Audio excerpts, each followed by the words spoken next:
Hi, everyone. Welcome in to WRDC's Career Connections for Renewable Energy.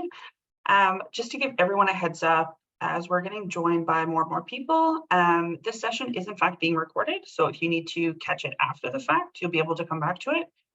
And I wanted to welcome everybody in. My name is Ash Gosse, and my pronouns are she, her. I am one of the WRDC Gender, Diversity, Equity, and Inclusion Specialists, and I'm going to be facilitating today's event. For anyone who is visually impaired, I am a white woman in my 30s with kind of reddish brown hair, glasses, and a big smile. And as I mentioned, I'm thrilled to be your facilitator today. Before getting things started, I'm going to go through a couple of housekeeping items, starting off with our very important land acknowledgement. Oh, sorry, Kara, I got you jumping all over the place. So I wanted to keep things off by honoring traditional territory. We respectfully acknowledge the territory in which we gather as the ancestral homelands of the Beothuk and the island of Newfoundland as the ancestral homelands of the Mi'kmaq and the Beothuk. We would like to recognize the Inuit of Nunatsiavut and Nunatuhavut and the Innu of Nitassinan and their ancestors as the original peoples of Labrador. We strive for respectful relationships with all the peoples of this province as we search for collective healing and true reconciliation and honor this beautiful land together. And one last thing here while we're on this slide, if anyone gets a chance to, you can go ahead and scan the QR code there on the bottom. And it actually takes you to a really amazing website where you can check out various land acknowledgements and bodies of lands across Canada and throughout North America. So as I mentioned, my name is Ash, my pronouns are she, her, and I am one of the Gender, Diversity, Equity, and Inclusion Specialists here at Women in Resource Development Corporation. So for a couple housekeeping items before we get started, this is a space for everyone to have a voice. So we encourage you to be active throughout the session. This means posting in the chat. Feel free to do so throughout. We're going to have a question and answer portion at the end. And then there's also an option at the end during the question and answer for you to unmute if you would prefer to answer or to ask a question that way. This is a journey. We're all at different places. This presentation may bring about information you already know or bring about something new, and all of that's okay. We all have lived experience and value to add to the discussion. Please don't feel like if this is brand new to you or if this is old hat, you shouldn't be part of the conversation. We really do welcome anyone from anywhere to be here and to be present. And as always, respect is the foundation, even if we have different beliefs and values. So please keep that in mind. And we just ask everyone to be respectful of themselves and to everyone else that's participating here today. Language is constantly changing. We do our best to keep up, but by all means, if you encounter maybe an acronym or a word that you believe is outdated or maybe is confusing, please, by all means, feel free to reach out to notify us of that. We're going to have a Q&A period or questions and answers at the end of the information session. So if you have any questions, please type question at the beginning of your message. And then that way we'll make sure when we're kind of going through the questions towards the latter part that we don't actually miss what you have. And of course, please keep your microphone muted during the session. This just helps us make sure that the speakers and the panelists are able to be heard. And if you have a question, you're more than welcome in the Q&A period to unmute and to ask the question if you prefer that instead of just posting in the chat. Awesome. So as I mentioned, I'm a GDEI or Gender Diversity, Equity, and Inclusion Specialist here at WRDC or Women in Resource Development Corporation. We are a provincial nonprofit organization. We've been doing this for probably about 27 years now, and we're committed to increasing women's participation in technology and skilled trades, which is areas that women and gender diverse people have historically really been left out of. When we talk about WRDC's definition of women, this is really important to us and very deliberate.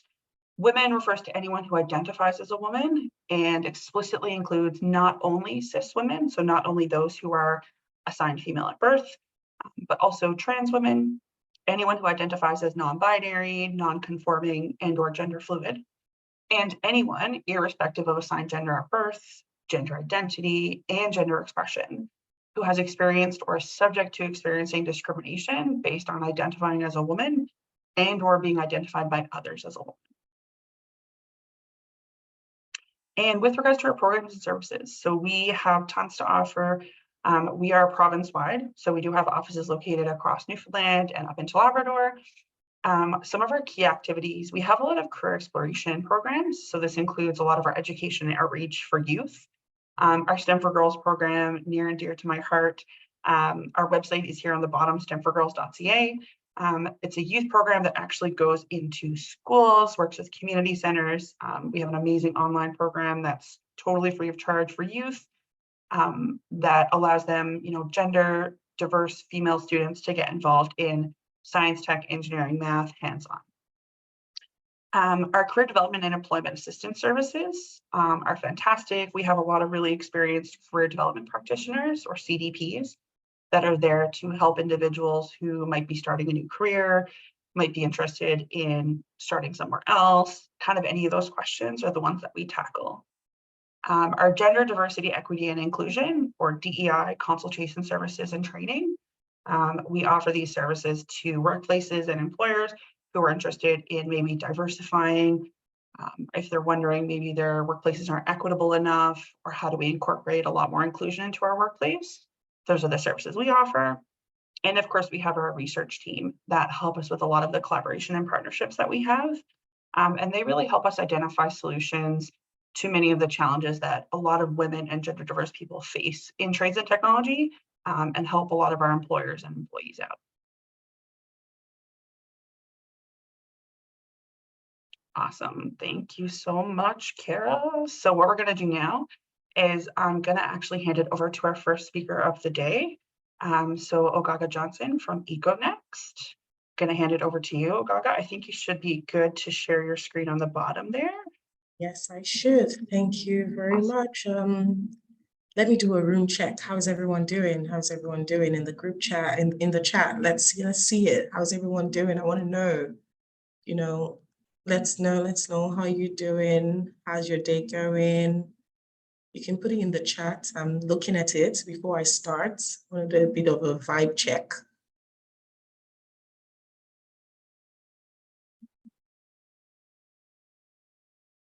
While that's going on, I'm going to share my screen.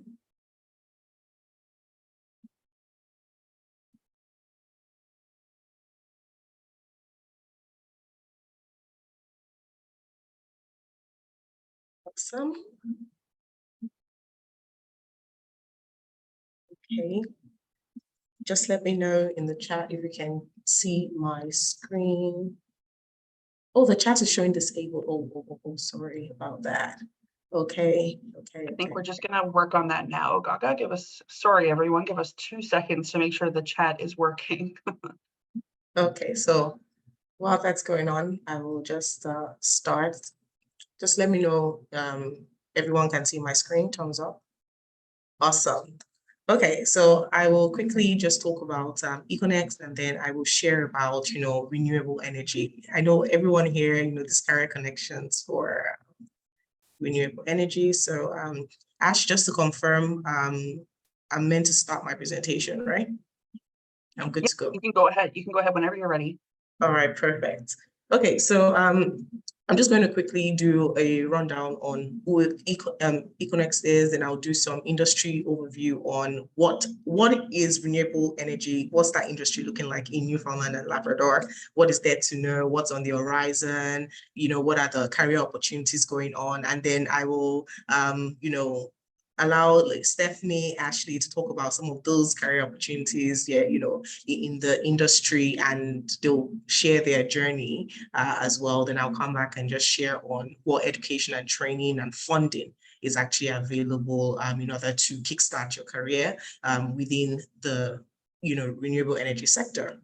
So quickly about econext, just econext is a not-for-profit association, and we're working here in Newfoundland and Labrador to accelerate clean growth. And we've been working for over 30 years on behalf of our members to support environmentally sustainable economic growth and development.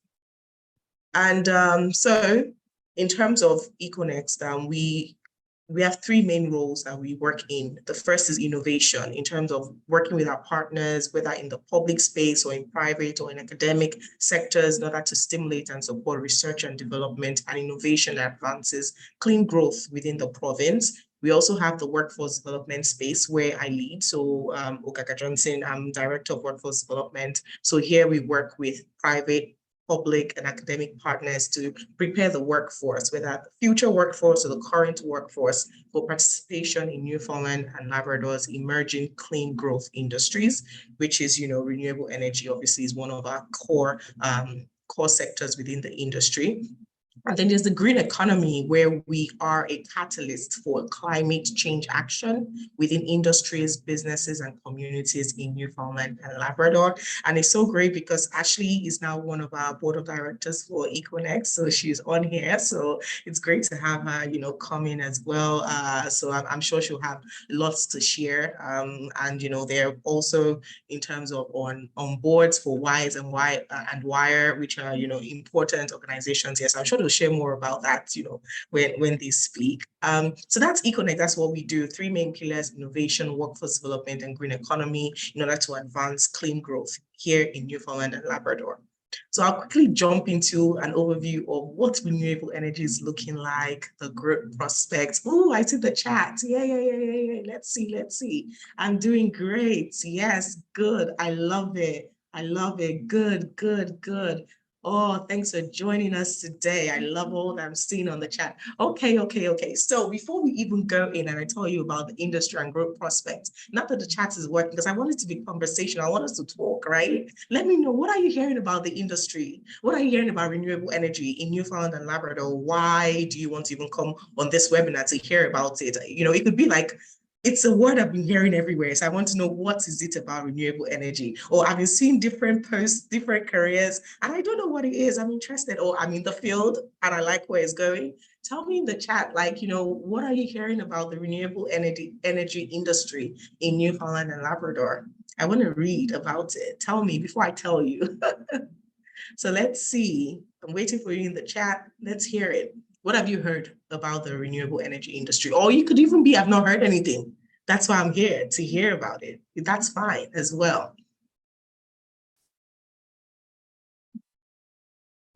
Okay. Can I throw something out there, what I've heard? Okay, let's hear what you've heard, Ashley. I was just going to say, sorry to jump in front of everyone in the chat. I have heard that there's going to be a big boom. We're kind of expecting province-wide. So I think that's one of the reasons that I would say I'm really interested in learning more, for sure. That's awesome. I like that. And Fazia says it is the future, and most interesting, and most industries are leaning towards sustainability. Ooh, Samita is just like, lots of wind and hydrogen. Let's never talk further. Rebecca is like, let's get that wind energy moving. Finally, I love it. Newfoundland is a strong geographical location for renewable energy. Carly says, interested in the global launch forward in renewables, but dismayed that the provinces push back on development, both people and government. I like all the interest. I like what everyone is saying. So let me go in. It's actually what you're saying already. That's what I'm going to talk about, right? We just give you some more insights based on research, because at econext, right, we're at the forefront of it. So I'll tell you some of the research we're doing right now, tell you what we're seeing, what our early findings are, and what to expect. Good? All right, let's go on. Okay, so in terms of the industry, like you all are saying, right, renewable energy prospects is growing significantly in Newfoundland. We're hearing a lot about the wind and the hydrogen projects on the horizon. I know so many of us have seen the news. One of the recent achievements in the industry was the environmental impact assessment for World Energy's GH2 project that was in Stephenville, that was approved, right? So, that's what's here. We also have heard of some other projects. Now, these are still early stages for most of them, and some are just in the very early stage, right? But this is what's on the horizon. We also know that there are, projects like the one, I would say, over here, down here, around this area, Pattern Energy. We hear about even projects from Everwind. So more and more and more. We have about 5, about give or take, about 5 projects in this wind hydrogen that are, that are, I won't say that are going to definitely be done, but at least that there's talk about. Okay, because different, like I said, if all the projects are different stages, some are still very early on, right? That you can't really, and they'll make decisions on it later on. So I'll just say some of these projects that we're hearing about. We also have ABO Wind, we have FREC as well, and, Patent Energy. So these 5 are kind of the projects we've been hearing about. And, one thing, what happened when we saw this recent achievement in the industry in terms of the environmental impact assessment being approved, which was just a few weeks ago, it made this growth prospects become more real. Like, it feels like this is no longer like far off, like it's no longer far off. It's literally here and now, and it's happening in our beautiful province of Newfoundland and Labrador. Like, perfect, right? So, and Newfoundland and Labrador can contribute significantly to decarbonization on a global scale, so that we can drive greening of this local economy and contribute globally as well. And you'll see why I say that, okay? So, I think the next thing we should talk about is really, seriously, wind and hydrogen. We're so excited about it. We're talking about it, but really, is it new? Like, US has wind farms, Europe has wind farms. There's production of hydrogen already. So why are we excited about it? Can anybody just, what do you think? You may say, I don't know in the chat, whatever. Let me just know, like, why are we excited? And why are we making so much noise about wind and hydrogen? Like, it's not new. Or do you think it's new? Wait, maybe that's a trick question. Is it new? Is it not new? Like, what's going on? Let me see. What are you saying? New to Newfoundland. Okay. Chelsea's my colleague, by the way. She's here, and I'm sure she'll be able to answer some questions. I'm going to talk about a project that she's working on right now. So Chelsea, I may call you up to answer some questions, so feel free. It isn't new, Fadzia. Okay. I like that. Okay, let's see. So let's see. You are absolutely right. Wind and hydrogen is not new. In fact, hydrogen is already being used in things like refining petroleum, treating metals, producing fertilizers and other chemicals, pharmaceuticals.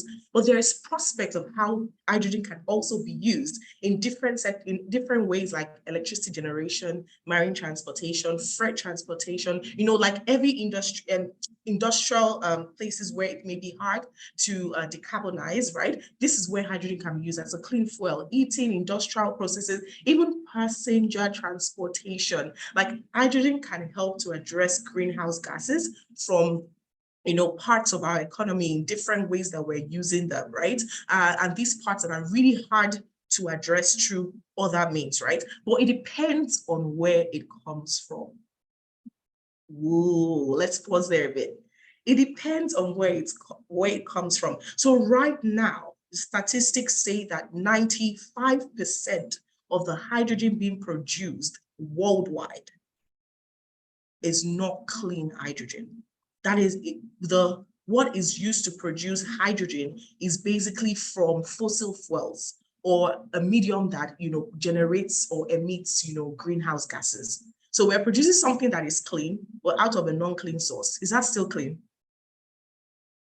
Not totally, right? It feels like, like, what are you really doing? Using a bad source to create clean source. Like, you're canceling things out. I remember my chemistry and my engineering days. You're just canceling things out, right? So are you really being clean by doing that? Okay. So and the reason why we'll see is that there's something called gray hydrogen. Okay. So currently, this is how major production of hydrogen uses. Now, let me go into some technical. Don't mind this technical. I'll rush over it. It's produced through steam methane forming, SMR, right? Because it's the cheapest and easiest way of generating hydrogen. But this process generates lots of greenhouse gases. So this is gray hydrogen, right? Then the next is blue hydrogen, where this greenhouse gas is the same process. But these greenhouse gases are now stored, captured, so, captured and stored on the ground. So that's now blue hydrogen. But guess what? It's still not a game changer because, fossil fuels might run out because it's limited, right? So with the whole transition to green and, we're looking at net zero 2050. So it means that we need to look for green hydrogen. And what is green hydrogen? It is using clean energy, whether from renewable sources. It could be through hydro, it could be through wind, it could be through solar, or using it by electrolysis process of water, where you break out hydrogen and oxygen, and then oxygen is good, no problem, and then you capture the hydrogen and it's being used as clean fuel.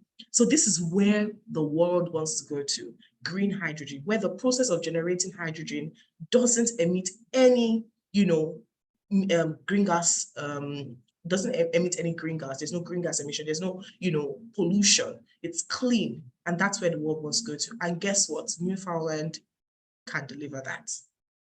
So that's why we're excited. And do you know why Newfoundland can deliver that? Let me tell you. Wind. Are there days when the sun is out and you're so happy, you're in your house, you're so happy the sun is out, but when you come out, you're like, wait, with the sun, with this full wind, I am still cold.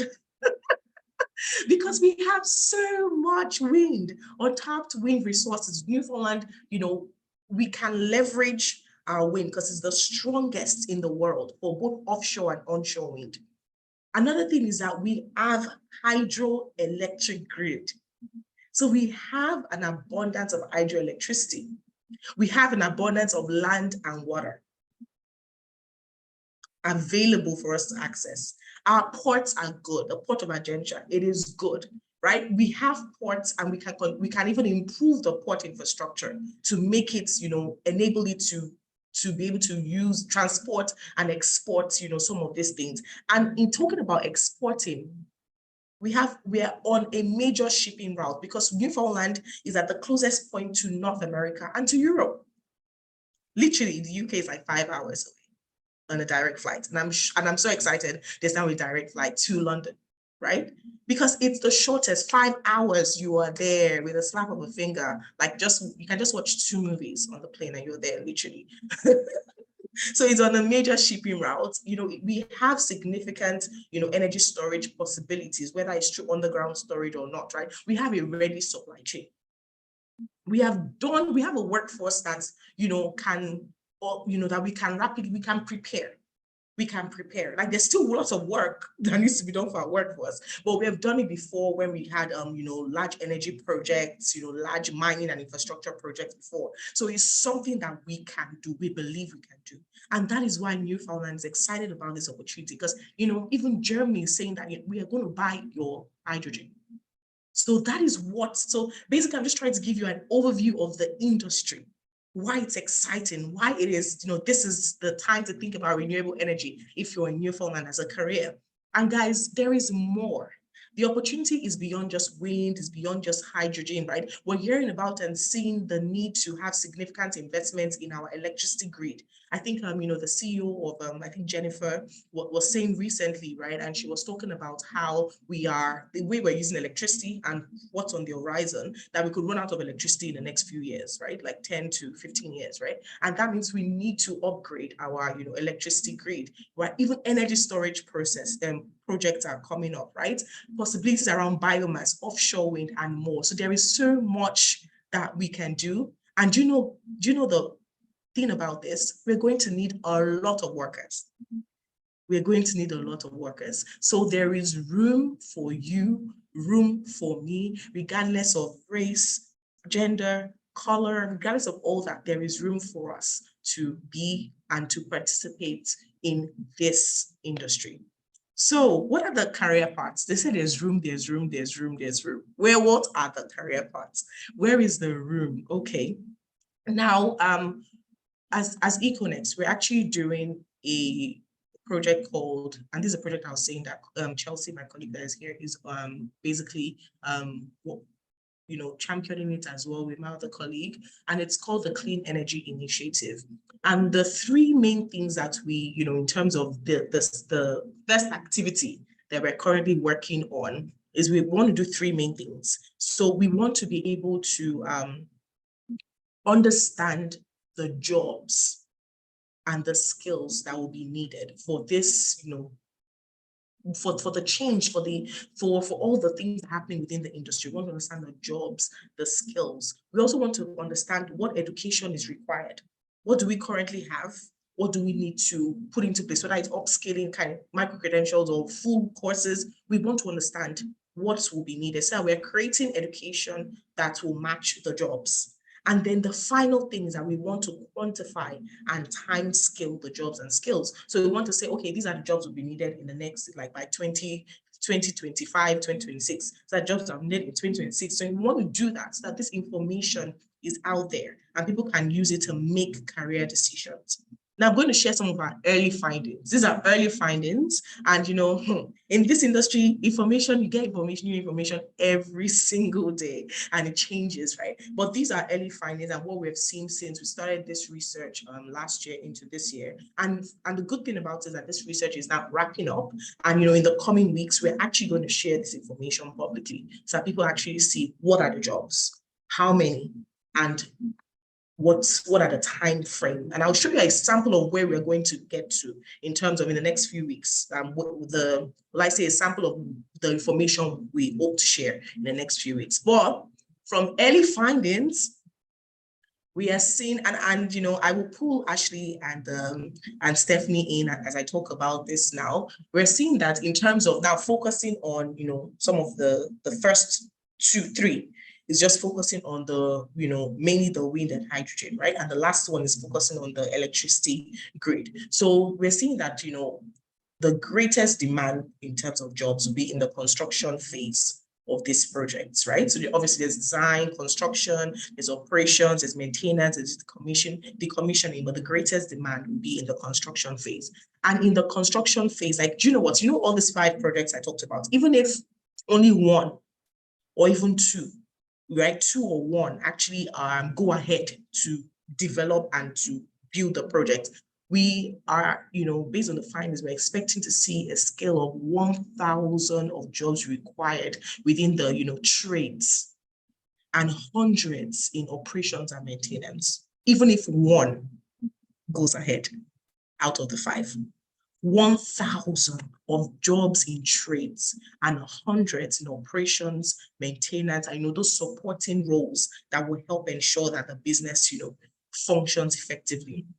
And in terms of, so some of the, will I say, the trade related roles we're seeing: construction, laborer, heavy equipment operators, welders, scaffolders, bricklayers, electricians. Now, I'm not saying these are all the jobs or only trades. There are also going to be some, like I said, operations and maintenance. But where we're seeing in terms of our findings recently, in terms of large numbers that will be required, is in the trades, right? And then also we need more professionals who are equipped with skills around electricity, demand and supply optimization, grid integration, energy management, because, you know, we're talking about electric vehicles. There's so many things are going to be demanding energy, you know?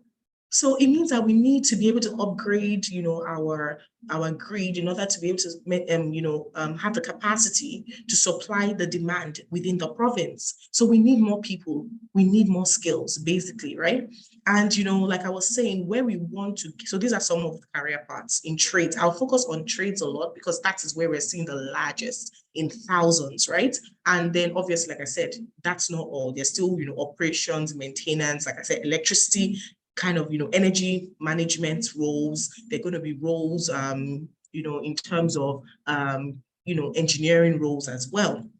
And where we hope to get to in the coming weeks, so we can actually provide this information to the public and make like more informed decisions, whether it's career paths, skills, jobs, education as well, and, you know, that will be needed, is that we hope to do something like this where you can literally see, you know, oh, what are the, you know, construction or trades that are coming up, you know, what are the management and staff roles. This is sample data. This is not like any real data, but this is just where we, you know, the level of detail we want to get to, and also the time, you know, those kind of time, Q1, Q2, and, you know, finally being able to have a table like this that will say, you know, this is the NOC code, this is bricklayers and instructors, this is the gap. We need X% of people more. So you also see where there is so much demand, and you know that, okay, if I get the skills needed in that area, then I'm most likely going to get, you know, work that is actually making an impact in the energy, in the clean energy of Newfoundland and Labrador. So this is where we hope to get to in the coming weeks and be able to provide this information in terms of careers that are, you know, in the coming up. But one thing I would like to say definitely is that econext, you know, like I said, new information comes in every time, and what econext is doing really is to facilitate these discussions, these conversations, so we can have, so we're at the forefront of it, so we can have the information to share with the public in order to make the necessary, you know, adjustments or make the necessary moves in order to basically prepare and be ready for this great work that is coming up. But let's go into like the jobs right now. Okay, what are we seeing right now as well? So one thing that we did recently, I think that was in February, was to create a green jobs bank. These are roles that are currently available, and you can find that at econext.ca/jobs. They're currently available. So for example, if you go to that website right now, you'll see roles on, so both technical and non-technical roles, because we're not only looking for only the technical people, we also need the non-technical. There's even a finance, accountant role there, right? So that is so key. So no one is left out, no field is left out. There are roles there for like, project controllers, there are roles there for environmental specialists. So they're the technical roles. They're also the soft skill, the business support kind of roles there as well right now that are looking. But obviously in terms of in the future, where we're seeing in the next couple of years, we're seeing lots of trades. And I'd just like to ask like Stephanie, Ashley, like what are some of the roles you're seeing coming up, whether at Wire, Growler, what are some of those? Can you hear me okay? Yeah. Good. Okay. I love that you brought up that the roles are not all technical, because I personally am not technical, and I can get into that a bit later, but some of the job opportunities we see are even legal, administrative, policy people, very different, diverse things, because thinking about, say at Growler Energy, we have an accountant, we have our HR, we have all like administration. So it's very, very broad and definitely goes beyond the technical. So I love that you said that. And I'll let Stephanie chime in as well. Yeah, I'll chime in a little. So my background is in engineering, and like Ashley said, I will talk a little bit more about it later. But I interface with a lot of people that are non-technical in the work that I do. One job that I think like I never would have thought was in this space before being exposed to it is like stakeholder management and things like that. There's someone that I work with really, really closely, and their degree compared to what they do aren't exactly perfectly aligned, but the work that they do ultimately is making sure that, when we're talking with communities and going in and making sure that, these projects are actually benefit where they are, people have to be able to do that. And that's a skill. Not everyone is capable of doing that as effectively as others. So, while we want our technical people to be able to do these things, there are specialists in those areas. So yeah, so that's one that I think is really interesting. Like Ashley said, there's all sorts of stuff. You can want to be in this industry and not have to take a technical role within it to play a part. Yeah, and one interesting thing that happened recently was, so there was a project we just finished, right? Tides of Opportunities. And it's for also the ocean, which is clean source of energy as well. And part of it, we had like a digital campaign video just sharing different companies sharing the career pathways within the organizations. And what one of the founders said, that most times that they look for someone who loves the industry and wants to grow and wants to learn. So sometimes it may not necessarily, and just echoing what you said, Stephanie, it may not necessarily be, oh, this is the skill, this is the career, this is the educational background. If you're excited about it, most of the skills that anybody uses can be learned. Any skill can be learned, literally. It can be learned. So like that was just the attitude, the personality for it. That was one of the main things that they look out for at the end of the day, that differentiates one candidate from the other. And that was just interesting to hear. Thank you so much, Ogaga. I think that's a great thing to kind of emphasize, right? Like Ashley and Stephanie talked about as well, the idea that like, regardless of your background, regardless of what education you have to this point, like it doesn't mean that you can't get involved in renewable energy, right? And I think that that's a really, I think about my own journey into trades and tech here at WRDC, and I started it as a high school teacher. If you had asked me like a decade ago if I was going to be working in trades and tech, I would have said definitely not. So I think it's really important to recognize that it's that, like you said, Ogaga, that passion and that desire to be in that field, right? That's going to have a big impact. Absolutely. Yeah. Thank you so much for your presentation. It's amazing. I love getting to see the information and like those numbers, because I think those are a lot of the questions people are wondering, right? Like, what's it going to look like? You know, is there going to be 12 jobs or 1,200 jobs? You know, are we looking at electricians? Are we looking at people from this background? So thank you so much for sharing that info, because I think it's something to be really excited for. And I think it's also something that we oftentimes think of as like, oh, it's so far from now. But I think it's great to see it as like, well, it's coming, right? It's just a matter of time, right? So thank you so much. You're welcome. Happy to be here. And then, so I guess we'll jump into handing it over to Stephanie and Ashley, who are joining us from Growler Energy. Feel free to share your screen. Are you using the same? You guys have different presentations, same presentation, different. Different, yeah. Different, love it. So whoever wants to start, I don't know if Ashley or Stephanie, whichever one of you would like to go first. I think I'm gonna start. Stephanie, is that? Yeah, works for me. Love it. All right, Ashley, I'll hand it over to you. Okay.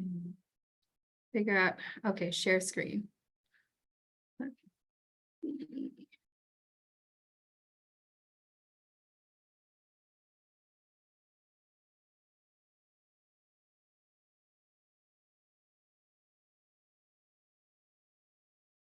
Okay, can you see like the full screen presentation? Okay, perfect. So hi to everybody. My name is Ashley Pike, and I am the Stakeholder and Policy Manager at Growler Energy, which is a renewable energy development company based in St. John's. And I'm also the co-lead of the Newfoundland chapter of Women in Renewable Energy, which I'll get into a little bit later.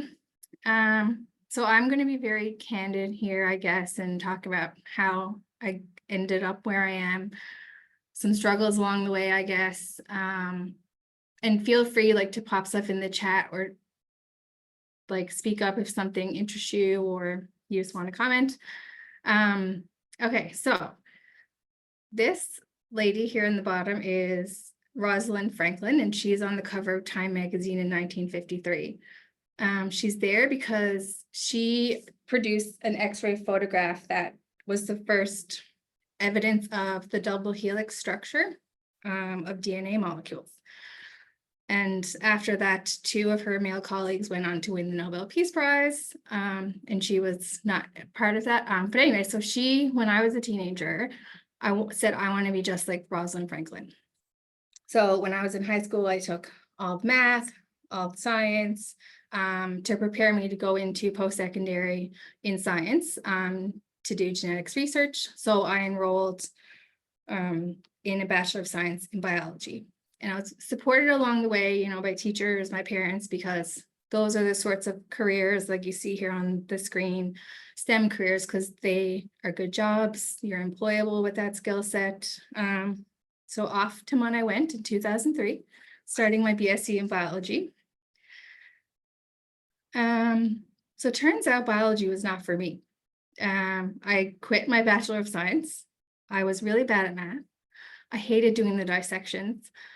I also had a chemistry lab instructor who said to me, you will never be a chemist. And she was right. I'm not a chemist. So 3 years in, when I decided, hey, I really don't like this. This is not what I want to do. I kind of went to my parents and negotiated a semester off of science and said, I want to take 5 arts courses. And I want to do that. I want to try. And they were kind of like, yeah, okay, you do that. You know, I guess not really understanding, or they, you know, have my best interests at heart, and they wanted me to choose something that would lead to a steady job. So I went into arts. I took Political Science 1000, the introduction to politics, and never looked back. I went on to do my undergraduate and my graduate degrees in political science, in something that I didn't even know existed prior to being 22 years old. Like, we weren't taught civics in school. Arts degrees were not, you know, I'll say pushed or even offered up as options in my experience when I was in high school in the 1990s. So I graduated with my master's degree and I went to work in the provincial government. My first job was with Natural Resources, which is now IET. So the first thing I was working on was a residential energy efficiency rebate program. So people doing renovations to their home to make it more energy efficient, like insulation, things like that. I moved around a little bit within the department and ended up in electricity and alternative energy policy. So I got to work on some really cool things there around, it was the time that Muskrat Falls was being sanctioned. So there's lots of legislative change, project financing, intergovernmental relations, really interesting stuff to me.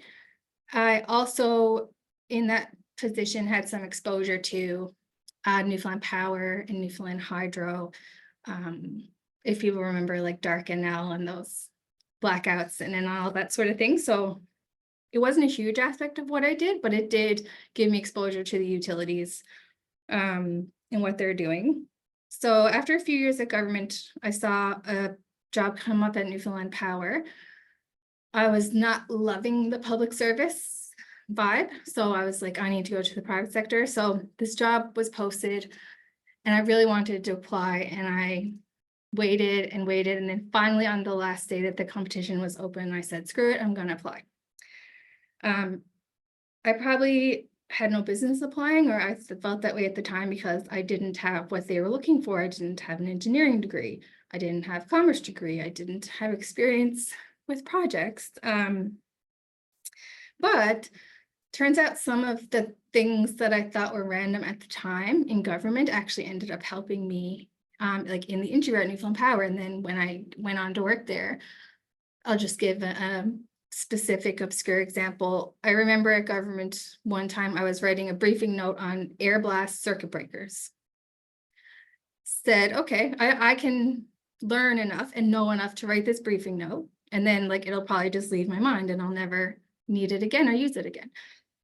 But then going to Newfoundland Power, it's like, hey, do you have experience with technical writing?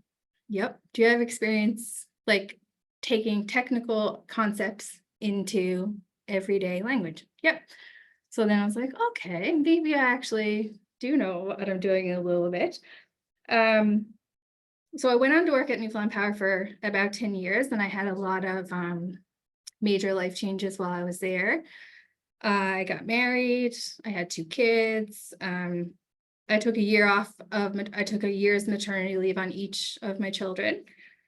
But kind of over time, I realized that Newfoundland Power wasn't really the private sector. Like it's hard for a regulated public utility to be completely private, which is okay. But it just, again, wasn't really what I wanted. So then I saw a job posted at Growler Energy for a research manager. And I was so excited because I saw the word research and I was like, I can do that. I research stuff. And I'd been following along for a long time, and I just really, really, really wanted to work there. So I was so excited until I read the job ad, because it also asked for the qualifications that I didn't have, like engineering and X years of experience and so on and so forth.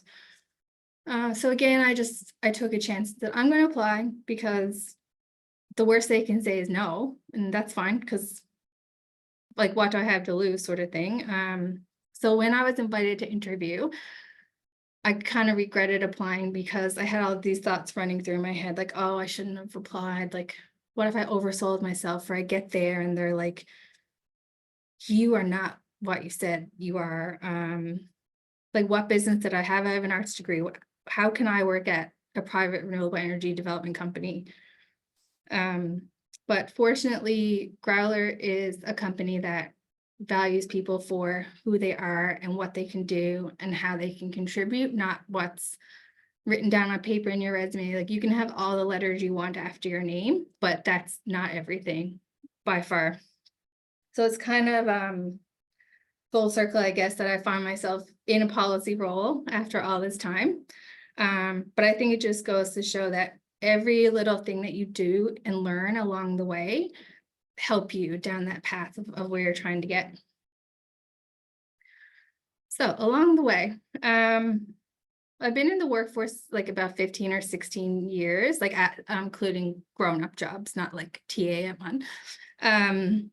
So I spend a lot of time wondering kind of like, how am I working in this sector that I love when I don't have the skill set that most people have or is expected to have, kind of like, I'm not an engineer, so what business do I have here? Or I'm not a whatever. But there have been, things that kind of knocked me down a bit along the way, but in the end, I think that it's okay because you learn from them. So for example, when I started at the province, I was 24 years old, just out of school. So even though I had a graduate degree, I came in at management and beat out applicants who had PhDs.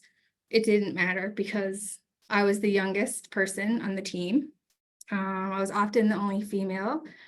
In meetings, I'd become the default note taker or minute taker.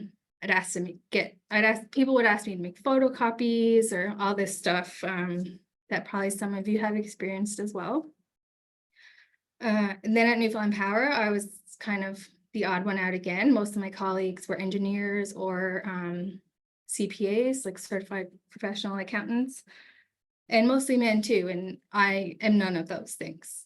So there are, over the years, a lot of comments about my age or my blonde hair or the fact that I don't have any experience. And I remember when I was pregnant on my first child, an older man suggested that I park in the wheelchair accessible spot in the parking lot, kind of likening pregnancy to a disability.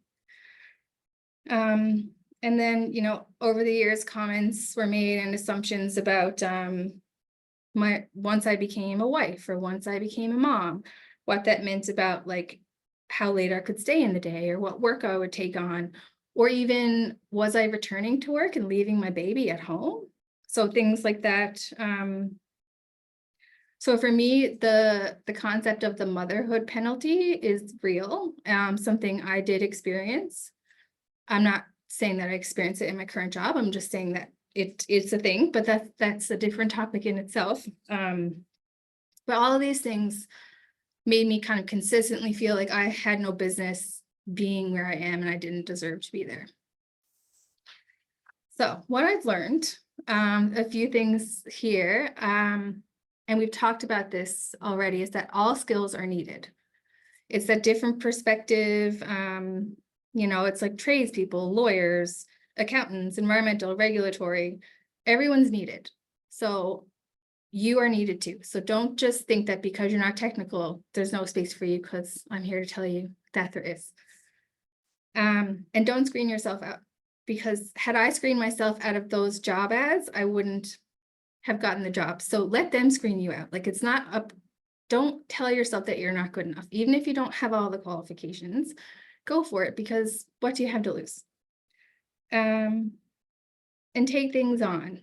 So what I mean by that is, if there's a task, say, that's not necessarily within your scope or within your team, but you're interested, offer help, or go ask help. Go ask, say, hey, could I maybe like shadow that department, because I'm really interested in what they do? Or do you think I could even review that report? Maybe there's some help I can add, kind of thing. Because you never know what that will lead to, like who it will introduce you to, what you'll learn, what experience you'll have. And I know certainly for me, things that seemed immaterial at the time actually led to real opportunities, and it's something that I have found has worked for me. Speak up is hard, easier said than done. I still struggle with this myself from time to time. But if you don't do it, no one else will. If you don't tell people what you want, no one knows what you want. I've been given this advice before, and maybe some of you have as well.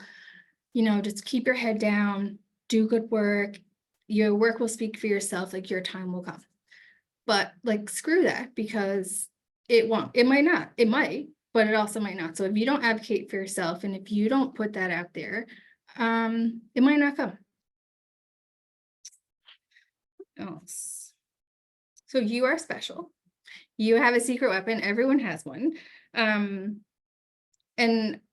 like I've said, I felt like kind of an imposter at different periods of my career. Like, even as recent as say last week or last month. And that, you know, like I'm different than my colleagues, but that's actually a good thing because it helps me offer perspective or skills that they don't have. Like, yeah, I have an arts degree, I don't have an engineering degree, but like I have great research writing and analytical skills that are valuable. I understand policy and regulation. So this means I can contribute in unique ways. And of course, diversity is important all the time, but I'm just speaking in particular about my specific situation. All that to say, be patient. Things will come over time, and you know, you have to give yourself that time to gain confidence, to understand what you even want, where you want to go, how you want to get there. So don't be too hard on yourself to do this by a certain age or by a certain time of the year. Like, just be yourself, do your thing, and just do what you're comfortable with. Speaking of that, get out there. I struggle with this one all the time. Just last week, I made myself go to something that I didn't really want to go to, but I was glad that I did. Networking is hard and it's awkward. Usually means you gotta like dress nice and wash your hair and things that are just like effort. But it pays off a lot.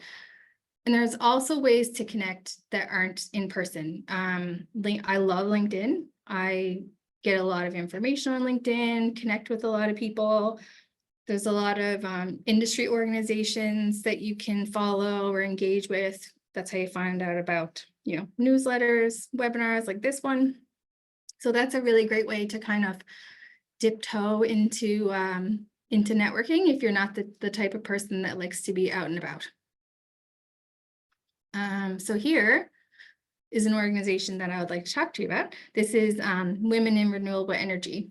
So this is a global organization, and there are chapters in Africa, Europe, Canada, the Middle East. They're a non-for-profit, and their mission is to advance the role and recognition of women and other underrepresented groups in the energy sector. So as I mentioned, I'm the co-lead of the chapter in Newfoundland and Labrador. And I really like this organization because, to what we talked about earlier, it's not just for technical people, it's for everybody, any background, any skill set, any interest. So I think it's really important for me as a non-technical person to advance this mission and to show people that careers in the energy sector, renewable energy sector, are possible without a technical background. And that's it. So thank you. Thank you so much, Ashley. Yeah, everyone is just saying it in the chat. Like, that was so inspirational. I feel like I love at the end when you talked about like, don't, oh my gosh, I'm blanking on what the word is, but you said like, don't Screen yourself out. Thank you. Screen. Yeah. Don't screen yourself out. Let them screen you out. Love that. I feel like we see it time and time and time again, especially with regards to like women and gender diverse individuals who don't apply because we don't tick every single little box. And I think that, like you said, that's what's the worst that's going to happen, right? Like you won't get a call back, or you won't get through the interview or whatever, right? I think letting them screen you out, I absolutely love it. I feel like we need t-shirts with that on, because like that's the motto. Thank you so much for sharing everything. I'm going to hand it over to Stephanie. Yeah, absolutely. As I get this set up, I'm going to chime in on that actually. I agree wholeheartedly. I fall into that category of, if I don't meet 80-90% of a job description, I get too nervous and have screened myself out in the past. One little tip that I will add to help kind of combat that, my partner, he also is an engineer. He is kind of my soundboard. If I've ever been interested in a job that I wanted to apply for, I get him to read it and say, you know me, would you apply? If you were me, would you apply? And usually he says yes. So if you have someone that is trusted, have them help you in the job search, because they'll be less inclined to screen you out for you. They'll be able to speak to the skills that you have. So that's something that's worked for me. So I would recommend that to anyone that's currently job searching, or job searching in the future. Now I'm trying to get my presentation up and share my screen at the same time, and I can't talk and do both. All right, 1 second here. Okay, now I just need to share the screen.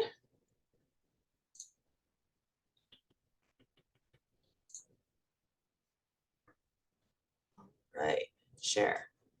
Can you see this? Perfect. Okay. So, as you can see, I'm going to chat a bit about my journey to renewable energy. My name is Stephanie Adey. I am a mechanical engineer, engineer in training, technically. I don't have my PN yet. I don't have my professional designation, but I'm working towards it.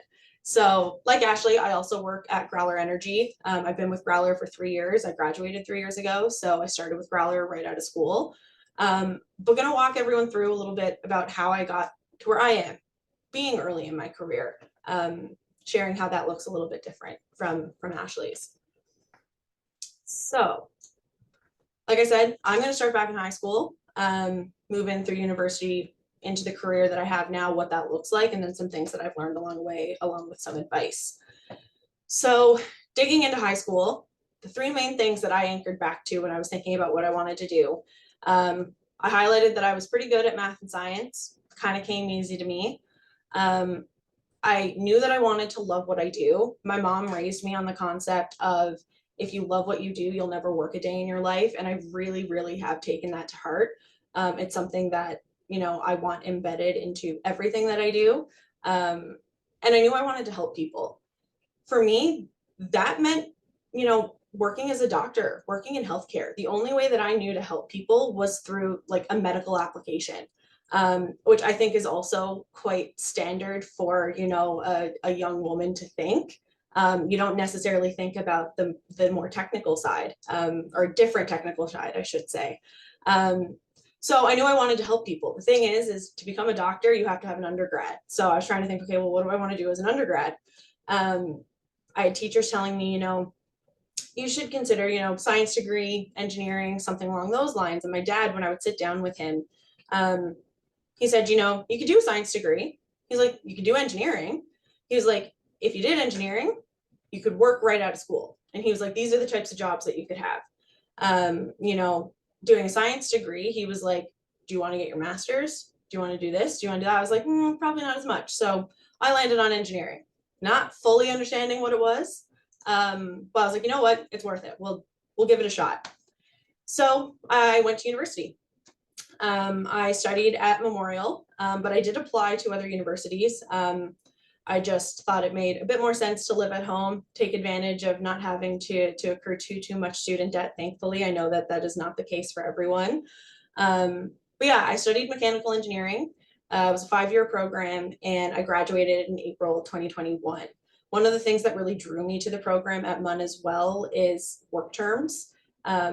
You can do them in other engineering programs across the country, but there's only 3 that I know of right now, or at least when I was a student, that are considered mandatory. You have to do work terms to graduate, the same way that you have to pass your courses. So there's 3 things that when I think about my university experience that I really anchor back to, and ultimately molded me as I was in the program. When I went into the program, I really thought that I wanted to work in oil and gas. I was contemplating going and doing chemical engineering outside of the province. And when I decided to study at MUN, I was like, okay, I'll do process engineering, because that one is, you know, very closely tied to oil and gas work. Thought that's what I wanted to do. I thought that's what my career was going to be. So when I started, I went into my first year, got through my first semester, did pretty well, to be honest. I thought I was going to struggle a bit more than I did. And I think that was almost a false confidence, because I went into my second semester, and that's when I really started to struggle a bit more. You know, I was procrastinating a lot. I was struggling with some newer concepts. I started to, you know, border on not passing some courses. And for someone who, you know, in high school had a 95 average, that was scary. I didn't know what to do. I went into my work term that summer, hoping that I was going to kind of shake it. And then I went into my first semester in the mechanical discipline, because for engineering, your first year is general. Everyone takes the same first year at MUN. And I got into it and didn't do any better. And one of the things that I realized there was I had never really learned how to study, and B, I had never really, I was studying the way that my friends were. And I quickly, like, it made me realize I can't study like them. My mind works differently. And it took me a while to get there. While my friends were doing practice problems, I was reading my textbook. They didn't want to understand the theory. I did. I knew that if I understood it, I would be able to apply myself better. And the second I realized that, my grades started to improve again. Another thing that was really pivotal for me was student group involvement. I was involved with 3 main student groups while I was in university. Engineers Without Borders. I was involved with Paradigm Hyperloop, which was a student team building a hypothetical 5th mode of transportation thought up by Elon Musk. But I got to go to California and enter some really cool competitions, and we actually placed 2nd internationally, which was a really, really cool thing. And that was the student group that really opened my eyes to, maybe there is a bit more to this than just doing oil and gas for my entire career. I was also involved with our engineering student society, which is basically like student council. And it gave me experience, managing people and managing scopes. And those are things that I wasn't really learning in school. And then I had my work terms. So I did 6 work terms. Like I said, my first 2 were in oil and gas. I then went into the tech sector, and I worked at a small company that was based at the Genesis Center. Then I went to work at Kraken Robotics. And then for my 5th work term, I had set my sights on this after my first work term, I managed to get a work term at Tesla. So I moved to the US. This was January 2020. And it's kind of what solidified for me the renewable side of things. I really wanted to be in the clean energy space. I moved to Nevada. I was so excited to live away from home for 8 months. I was supposed to be gone for 8 months. And 2 months in, the pandemic hit. And I came home, and my job was not something that could be done remote. I was working on a production line. So, with that meant leaving that job. And I had no idea what I wanted to do. I was terrified. I wasn't ready to move away again because of the pandemic. I wasn't ready to leave home. But I knew I wanted to be in renewables. And honestly, at this point, the industry wasn't as big as it is now. And that was only 3 years ago. I didn't think I was going to find work. My partner had gotten a job here. He was ready to stay in Newfoundland. I was kind of like, okay, well, we might be signing up for long distance. So thankfully, I was, searching Indeed and stumbled across the Growler posting, and I applied. It was a shot in the dark. I was like, okay, let's see. And lucky enough, I was successful, and I've been with them ever since. And it's so cool because I went to them wanting to do renewables. But I never really realized that A, this is what an engineer could do, and B, that I could fall more in love with what I wanted to do ultimately. So I started there working on a project called the ERF project. It was an emissions reduction fund project. So talking about, it's not just working in renewables as a developer. Ogaga mentioned it earlier. We were actually researching what it would take to electrify offshore Newfoundland to help decarbonize the sector, which is a needed part in this transition. It is a transition for a reason. It's not going to be at the flick of a switch. So, things like that are important to this. I then transitioned to working on projects with our partner in Nunavut. And that has been where I focused for the last 2.5 years. So the thing that I find the most interesting about what I do now, yes, there is a technical element, but I really get to blend this love that I have for social justice and making sure that communities benefit from projects that, ultimately are using their resources in with this technical side. So our projects in Nunavut, we really focus on a community-led, community-first approach. And that basically means engaging with the community to make sure that the project reflects their values and their wants. I've had the opportunity to visit Nunavut 5 times. I've spent over 10 weeks in community. And every time I go, I learn something new.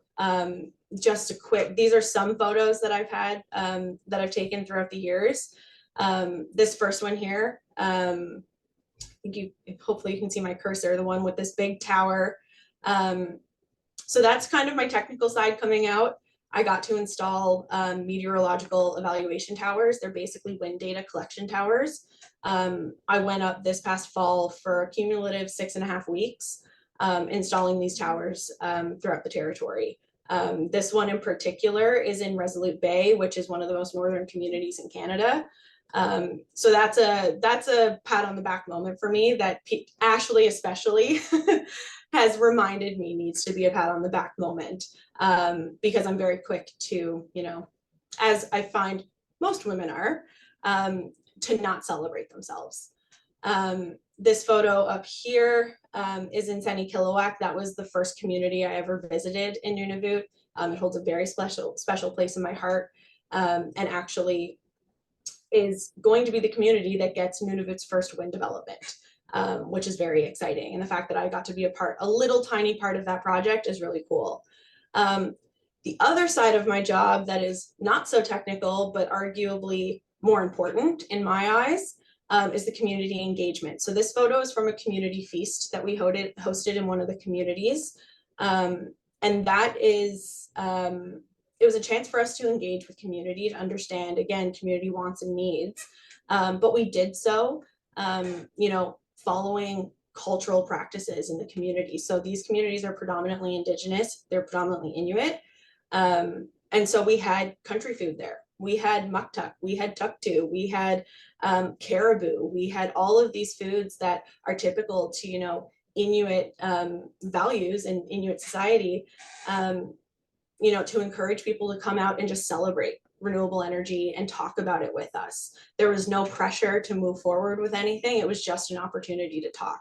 So that's the other side of what I get to do. You know, yes, I am a technically trained engineer, but I also plan community feasts and I get to go to communities and talk to people.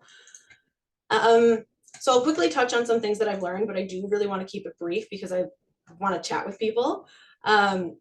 So some things that I've learned that are important. Networking and mentorship, like Ashley said, sometimes can be really intimidating, but I challenge you to put yourself out there and do it. Even just being able to talk to one person might make all the difference. That connection, you don't know what it could evolve into, even if it's just a quick connection on LinkedIn, might be the start of a snowball effect. Expose yourself to industries that you're interested in as early as you can. This was really helpful for me because I was actually able to eliminate things that I didn't like. I struggled throughout my work terms because sometimes I was doing things that I really didn't enjoy. And I had friends who were talking about, oh my God, I loved my work term. And I was like, I didn't. Like, it wasn't the people, it wasn't the company. I just wasn't enjoying what I was doing. And I looked at that as a bad thing, but that's not a bad thing. Learning you don't like something is just as important as it is to learn that you do like something. Transferable skills. We were talking about this earlier. Skills are, just because you have experience in one industry doesn't mean you can't transfer them to another. You know, Ogaga was again mentioning it earlier. When you look at construction of some of these renewable projects, they're jobs that already exist. You're just applying them in a different way, you know. So don't count yourself out. Imposter syndrome is real, but it doesn't mean it's true. I think this has been a theme of this conversation, but I won't touch on it too much further. But, you know, I'm there. I still struggle with it. You know, I'm only 3 years into my career and I still very much feel it. I've been on this project that I'm working on now for 2 years. I've moved up into a bit more of a senior role within the project, and I doubt myself all the time, even though I've been with it as long as I have. What works for others might not work for you, and that's okay. Like I said, I struggled early in my degree because I was trying to conform to what all my friends were doing, and it wasn't working for me. And that's okay that it wasn't working for me. And, you know, there's things now that I'm navigating in terms of what works for colleagues that might not work for me and vice versa. But it's okay that it might not work for you. It's about finding what does. And then get involved. Like I said, student groups were a big part for me. But that doesn't just extend to university. And so I'm going to quickly touch on WISE. So as mentioned, I am involved with WISE. I'm the director of Speaker Series. I was a director at large last year and then took on that program. But WISE's mission is to increase participation of women in science, technology, engineering, and mathematics careers. We offer several programs: mentorship, student summer employment, speaker series, like I said, and then an Indigenous youth gathering. I won't touch too much on what's on the slide. We do have a website that you can go check out. But ultimately, the vision for WISE&L is a province where women are routinely supported in their discovery of and success in STEM, and where decision makers at every level of the economy and society value the experience and perspective of technical women. Because it's needed and it's important. And I think also it says technical, but I think we've realized today that it goes beyond just that. So I'll leave it there. I'll stop sharing my screen, hand it back over to Ash. Thank you so much, Stephanie. I love how you and Ashley are just like, we're all so inspired, and Ogaga's giving us all this amazing information. I feel like renewable energy is, listen, thinking about changing careers, everyone. This is a dangerous situation. Ashley's laughing. I love it. So our final section that we had to chat about today is about education and training, which I know is an area that we've had a lot of questions about, a lot of young people, a lot of people who are interested in maybe like getting into a new area, really interested in. Ogaga, I know you had a couple slides, so I'll hand it over to you, and then we can branch out and chat about it kind of in a couple different directions, and then make sure that we leave the last, I'm hoping maybe last 15 minutes for, no, not 15 minutes, 10 minutes at least for our Q&A. So we'll kind of go from there. Yes, and this is just 2 slides. And really, I'm going to throw it to Ash to talk a bit more on the education and training side. So when it comes to education and training, just basically I'm going to focus a bit on trades, guys. So we have like College of North Atlantic, we have Trades&L, Academic Canada, do lots of trades courses and courses related to technology. Like for example, CNA, they do I think is hydrogen technician and the wind turbine. Now those ones will not be in their thousands, but remember, there's still going to be jobs for those would I say skill sets as well. And I just wanted to spotlight WRDC's orientation to trades and technology program, which is their flagship program in partnership with CNA. So yeah, maybe Ashley can talk a bit about that. Yeah, so we thank you, Ogaga. Yeah, it's a great program here at WRDC. Like, we connect with and work with a lot of women and gender diverse people kind of across the spectrum, having our youth programs. So on the adult side, so for anyone who's 18 plus, we work with a lot of women and gender diverse people who meet the criteria to be eligible. And so orientation to trades and tech. And there's going to be some information in the chat there for anyone who's interested in visiting the website or wants to reach out and email a career coordinator that can kind of help you figure out if you're eligible for the program, what it's going to entail to apply. But it's a really great opportunity to dip your toes into a variety of trades and really figure out what you're interested in. And I think, like Stephanie touched on, figuring out what you don't like is just as important as figuring out what you do like. So, I mean, maybe you get a chance to try your hand at mechanics and you find, it's not really for you. Maybe you go and try out some electrical or plumbing and you're like, wow, this is actually much more my speed. And really recognizing that all of those backgrounds give you the opportunity to help people in different ways. I think we're so used to seeing, helping professions as doctors and nurses, but really if you're, a tradesperson, you're also helping people, right? So I feel like if the OTT program is something you're interested in, it's 16 weeks. And we have a lot of cohorts coming up here in St. John's and across the island on the West Coast. So it's definitely worth checking out if it's something you're interested in. Yes, absolutely. And I'm sure you get the link to it. So check it out and, connect basically. And in terms of funding available, so I'll do funding in 2 ways.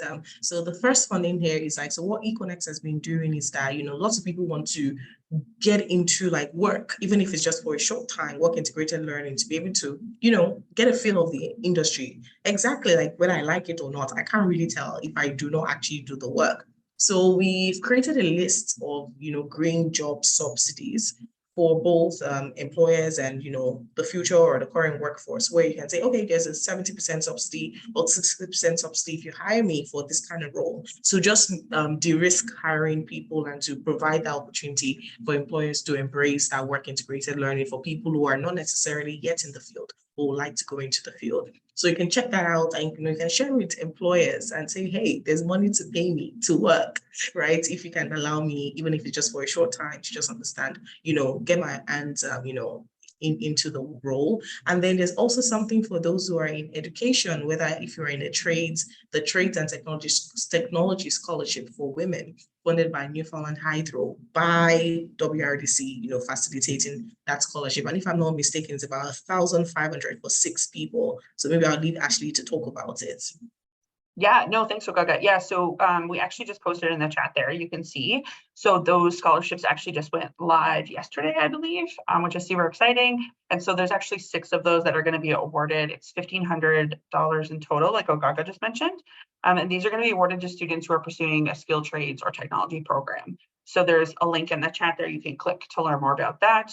And that's really great to just get out, if you know a young person, if you know an individual who is going back to school or fresh out of high school who's planning on going to pursue a trade or a tech program, please shoot it their way, send it to their guardian, send it to their grandparents, their aunt or uncle.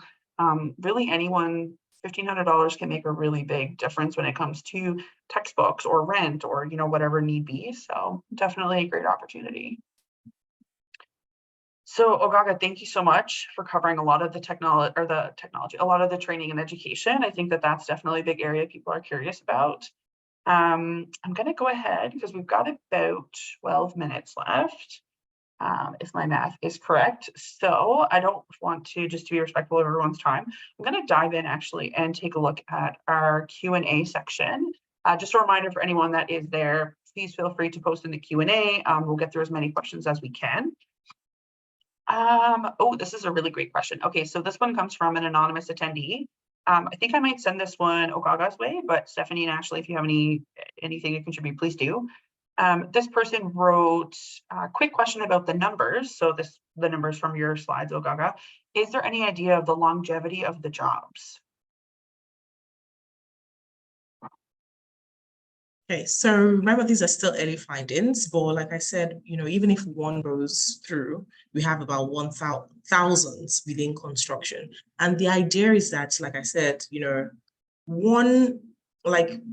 on the horizon. Not everything might go, not might, right? I don't want to, say it will go through, not everything, but there are different stages. So a random example, let's say one goes on next year. Random example, right? The other one may not go in the next 2 years. So it means that because of how staggered the developments are going, there's actually opportunity to continue in terms of longevity within the construction, right? Because I understand that so when construction finishes, what happens next, right? And there are also different other opportunities because construction is not, in terms of the roles in construction, can be applied across various industries as well, within renewable energy, within the electricity grid, within biomass. So there's so much opportunities within mining, so there's so much opportunities as well. But definitely just considering the fact that the projects are at different stages and there'll be kind of a staggered development, it means that even when you finish working on one, you may have the opportunity to even work another one because it's just about to start. So that's, but more findings in terms of in the coming weeks. We're actually in a good spot now at econext to in the coming weeks to actually release that information with the real numbers, because I know I showed you a table that had sample data, but we'll read real numbers and timelines so that you actually see where the progression is. Love that. Yeah. No, and I think that that's really great to acknowledge that just because you're working on one project, another one could be popping up, right? So that's really great to know. This next question I'm gonna hand to you, Stephanie. So someone wrote, as a young immigrant female engineer beginning their professional journey here in the province, would you share any advice or insights that might help navigate the early stages of career in this industry? Yeah, I mean, I feel like even though I'm 3 years in, I still feel like I'm trying to figure out the answer to this. But yeah, some things that have helped me, I find, really leaning into that female mentorship, just finding others who you can relate to in some capacity has been really helpful. Honestly, it was something that I struggled with really early. When I started with Growler, we were a small team of 6, and I was the only female. I was the only one in my age bracket, ultimately. I was working with a group of men who ultimately were married and had kids. it was a bit isolating. I mean, that's an intimidating workplace to enter. Thankfully, the group that I work with were very great in acknowledging that and doing the best they could to support me. But some of the best support that I've gotten over the last couple of years has been from the relationships that I've made with, Ashley's I consider her a mentor to me in some capacities, because, the number of times that I'll go and just like chat with her when I need some advice or things like that. I also, prior to, Growler getting a little bit bigger with a few more friendly faces here, I said to them that, I want some mentorship. There isn't female mentorship here. And I need it. I want it. And I would like some support in finding it. And they were really, really open to that. And they did. They helped me get connected with someone in the industry at a different company. And I go to lunch with her every now and then, and we just catch up and chat. And that's been really, really helpful. Just being able to have an unbiased third party that I can chat with any issues about has been phenomenal. So those are two things. If you're able to surround yourself internally with work people that you can chat with, but also trying to find that external mentorship sometimes is where we need to find it, but it's been really nice and helpful. That helps me navigate a lot of the challenges I find. And I think like adding on to that, I guess, would it be right in saying that also if we have, a woman who is working in those fields to maybe connect even with Wise and Wire to maybe kind of see if they could get mentorship that way? I feel like. Yeah, absolutely. That's one thing we offer. Wise offers like undergrad to like professional mentorship. But I mean, I totally agree. Get in touch with these organizations because they'll likely be able to do something to help. And attend the events because that'll, you'll find like-minded people there that they're hosting. So it'll allow you to hopefully organically form some of these. Again, it falls in that networking thing, which sometimes is not so, it can be a little intimidating, but yeah. Love that. Thank you. This next question I'm going to pass over to Ashley. So this person wrote kind of a two-parter. So considering my dual background in power electrical engineering and business administration, I'm interested in learning more about the role of project management in renewable energy initiatives. How do companies effectively manage the complexities of renewable energy projects? And what skills are essential for success in this area? So that's kind of part one. Talking about skills, going back to that, I guess, what comes to mind with regards to what skills are essential? I might actually get Stephanie to comment on this one. Absolutely, given that she is a PM on a project. So I think that she might, sorry, Stephanie. No, all good. I mean, there are a lot of complexities that come with these sorts of projects. I think skills that have helped me, a lot of my job right now is listening skills. Being able to go into communities and listen to understand, not listen to respond, is really important. Obviously, there is some technical things that need to be sorted, but generally speaking, for project management, if you can keep a budget and help navigate, whether it's disagreements or just navigating how to make decisions. Those are some key ones, especially because, as we said, like this industry, especially in Newfoundland, is new. So there's going to be a lot of challenges. There's going to be things that we have to navigate. It's not going to be a clear road on where we're going with this. We know what the end goal is, but how to get there is going to look different for every project, for every company. So being adaptable, I think, is also really, really important. Love that. I definitely think the adaptability is something, like, as you mentioned, with the road ahead kind of being a little bit kind of up in the air with regards to the direction we're going in. I think the adaptability would be great. And that person actually asked a kind of a second question with regards to that, and I'll open this up to anybody. What advice would you offer to individuals like me who are looking to make a meaningful impact in this field? I would say to get involved. That could even be like in a passive form, like signing up for newsletters or joining organizations, volunteer. That's kind of how I got to know Wire, and now I'm part of the board. And And even kind of just seek out people who are working in and around maybe where you might want to work, or, you know, a lot of people are willing to meet for a coffee or to, you know, give advice. It doesn't mean that you're going to have to be best friends at all, but it's just, and some of the people that I consider, say, mentors or allies, we're not necessarily in that field, but say that they're further along in their career and they can kind of give me that career progression advice. And even when it comes to allyship and that sort of thing, like, not all women are allies, but not all men are enemies, or, you know, and everything in between. So be open-minded to who you could learn from and where it might lead. So that kind of would be my advice, is to like spend your time going to events, or how can you contribute like to what's going on, sort of thing. It's not necessarily like, you know, how you apply your academic background. It's like just show up and just be there, I guess. Yeah, thank you. I also had, and this is one last quick question. Someone asked in the chat if there are any in-person events coming up for econext or Growler. If there is anything, I mean, I would definitely recommend checking out the respective websites, but is there anything that anyone would like to give a shout out to for upcoming events for econext or Growler Energy?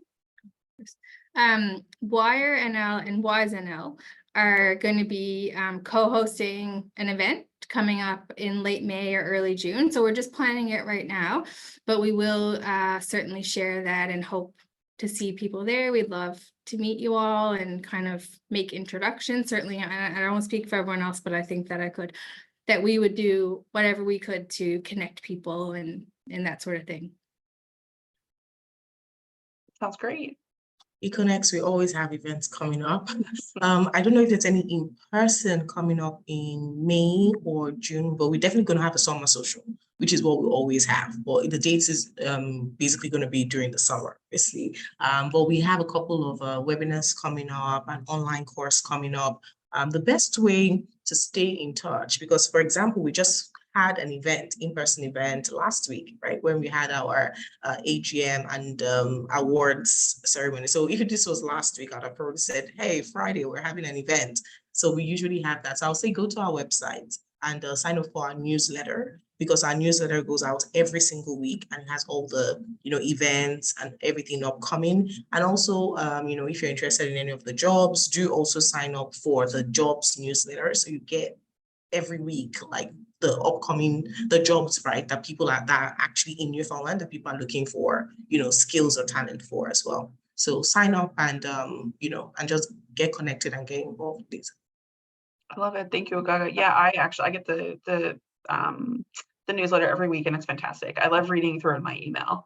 Yeah, so I want to thank all the speakers for joining us today. If you check in the chat, everyone, you'll notice that we've actually shared all of our speakers on LinkedIn. So if you need to access them, follow them on LinkedIn. It's a great way to connect, to reach out, ask questions.